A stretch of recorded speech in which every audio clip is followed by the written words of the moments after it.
so plain and precious. Finally, the Book of Mormon is the keystone of testimony. Just as the arch crumbles if the keystone is removed, so does all the church stand or fall with the truthfulness of the Book of Mormon. The enemies of the church understand this clearly. This is not the Church of Emmanuel, Christ of Latter-day Saints, of Joseph Smith. This is the Church of Jesus Christ. Travis, my good soul. I'm gonna do a video at 3 in the morning. Stayed up all night. Da-na-na-na-na. And then I noticed when I was checking the news that there's some comments to get to. So we'll see what I can do. That's my intention, is to do this video, possibly do a comment reply video afterward, and then go running, depending on how long this takes. So we'll see. I need to go running at least around 4 o'clock hour. So at least after this video.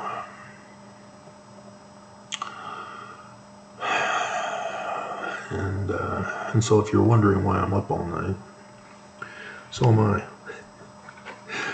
But it was weird because back before Thanksgiving, I was getting the impression to stay up all night, and I was debating it. Should I? Will it mess up my schedule? And then here comes Christmas, and then boom, the week before, I end up doing an all-nighter, and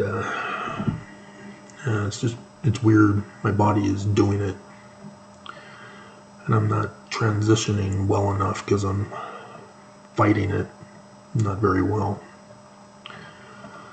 So, I don't know. Maybe it's because it's ether time in the cave. Anyway, section 58 of the Doctrine and Covenants.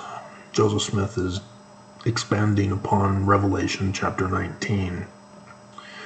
So it's talking about the latter days. And it's thus to us right now. Not to Mormons back then, per se. Doctrinal issues are always good throughout any generation of time. But the specific prophecies deal with the specific time frame of the prophecies, which they all have to do with the latter days. And we're in it. And so, in the middle of it, Joseph Smith stops and begins to talk about verse 26. For behold, it is not meet that I should command in all things. For he that is compelled in all things, the same as a slothful and not a wise servant, wherefore he receiveth no reward. So men should be anxiously engaged in a good cause, and do many things of their own free will, and bring to pass much righteousness.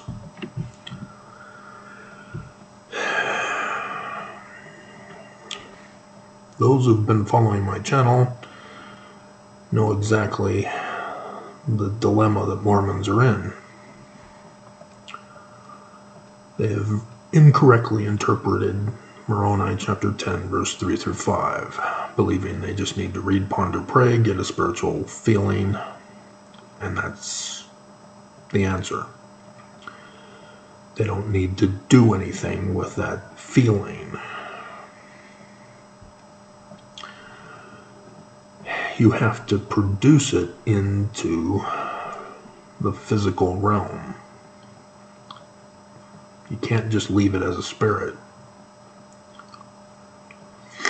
You've got to produce the fruit, the results. It's very simple. It's a doctrine that's even in the Bible correctly. And yet Mormons have cut out the physical realm. And so when dealing with the latter days, the prophecies go into extreme great detail. But Mormons don't see it because of Christian interpretation that they use when they read, ponder, and pray to get a right feeling. It's the wrong feeling if you're using Christian Jesus interpretation, regardless of whether it's Trinitarian or non-Trinitarian. It was the Jews who wrote it. It is the Jewish religion that it is supposed to be interpreted by. The Jews are not Christian. And so the Jewish Christ is not Jesus. Jesus is yet another story of messianic literature of their future prophesied Christ. And so there's a lot of different names for the Christ. But Christianity said it's now going to be Jesus of the Gospels, not of that Old Testament Jesus. It's after Deuteronomy. Oh, you thought Jehovah was his name? It's Joshua. And so because Mormons will not produce the physical results of their spiritual witness feeling, they are ignorant. And Joseph Smith also condemns Mormons for this one too. Section 131, verse 6, it is impossible for a Mormon to be saved in ignorance. If you do not produce the results of your spiritual witness, you do not know. And if you do not know, you're ignorant. It's real simple. And so when it comes to the latter days, Mormons only go to Matthew 24 and 25 and Revelation, but they don't understand it. They have to create fulfillment of the prophecy because they do not understand the learning of the Jews. And the prophets obviously are taking advantage of Mormons for this, perpetuating the do not produce the physical results. The little Benson clip I've been showing a lot lately, he's told you that it's supposed to be Jesus to interpret the Book of Mormon, Christianity, and the church falls. But if you don't produce the physical results, you never know. And you remain compelled by the prophets in all things. That's what Joseph Smith is telling Partridge in that particular passage, though it applies to all of us as it was put in the Doctrine and Covenants, talking about the latter days, is that Mormons are ordered to look for the signs of the latter days. And if you just go by Matthew 24 and 25 and Revelation, you'll never know. There's a specific thing. Let's see if I can find it.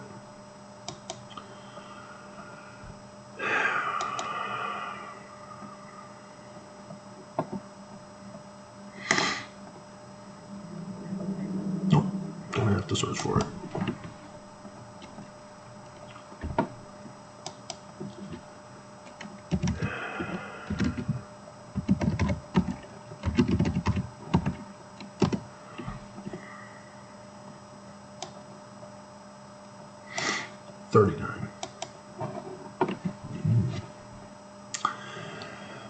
In section 39, verse 23 at the end, those who are baptized and have their hands laid on them for the gift of the Holy Ghost are now ordered. The word shall is in here. Shall be looking forth for the signs of my coming, and shall know me. Can't we just know him by reading the Gospels? Isn't he Jesus? He's the Jewish Christ. He's going to be a human being. He's going to be raised up among Mormons. All prophecies are about this. Because where do I begin? Well, I can go from the beginning. You're not studying in the learning of the Jews to know that the Jewish Christ is a human being. And so when you see the signs in the learning of the Jews, you will know the date of his coming. Yeah, an evil person put in, no man knows the day or the hour. Because the Jews all give the dates.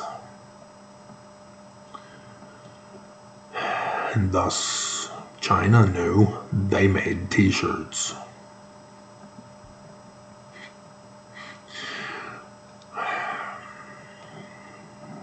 So yeah, I've got all my t-shirts now. For all three. Yep. Anyway. And so, yeah. I just, all these years I've been going over the prophecies. But Mormons have hardened their hearts and they refuse to see it. They choose to be compelled by the prophets. And I've heard the excuses for decades. Not just in the comments. I'll say, well, I'm going to wait for the prophet to tell me what to believe. Mormons say that. That's disturbing. See, for me as a kid, when I was told that nobody knew the answer, I wasn't happy with that. I wasn't going to wait around for a prophet. I went and searched, which is exactly what the scriptures told me to do. And I produced the results. I became the foremost anthropologist of the ancient Middle East, which means I can go into any field and do research on anything I want to. I just chose the ancient Middle East and church history. And if other things come along, I can do that too. But you are a slave when you are compelled to wait for the prophet to tell you what to do with your life. When you only use read, ponder, pray, and get a spiritual witness and stop there. You are ignorant. You don't know the answer yet. See, if you were to go over the Book of Mormon, for example, the Book of Mormon tells you the beginning of the latter days. Chapter 1, 1 Nephi. But you can't see it because you're not using the learning of the Jews. And so when you go over this, you read, ponder, and pray, and get the spiritual witness feeling that the prophets told you this is literal history. You are compelled to believe this is literal history. You are compelled to believe that Lehi is talking about Jesus Christ during the Roman period. And that is wrong. When Nephi records, because it's not Nephi, because it's not literal history, when the character Nephi records that the Book of Mormon is written in the learning of the Jews,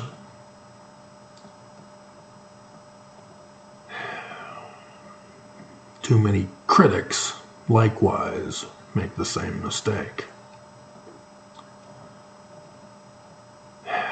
I should have a lot more views. I should have a lot more attention. But I choose to give you the correct information rather than a good presentation.